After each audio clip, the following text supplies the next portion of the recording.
Konok келбеген үйдө береке жок.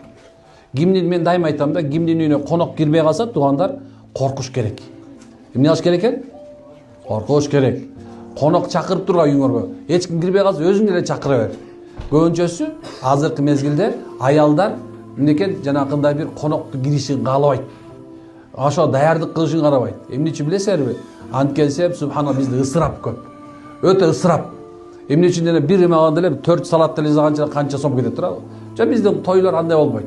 Чай чага чакырып андай болбойт. Жөнөкөй эмнең бар?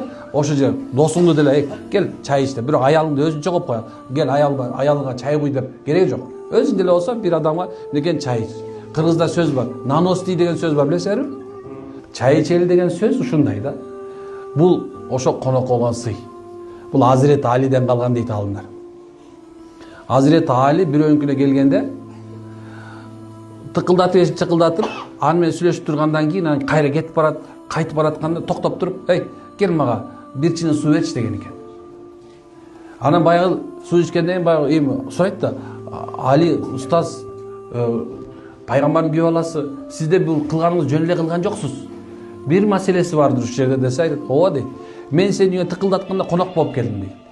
"Эми мен конок болгондон сенин ырысыңан даамын татып кетсем, Алла 9 берекелүү иштерге калтырат" деген. Ошону сен Кыргызда наности деп чуркап чыгып нанды алып келген жерибиз бар. Билесиңби ушул нерсе? Суу ич дебейбиз биз. Биз наности дейбиз.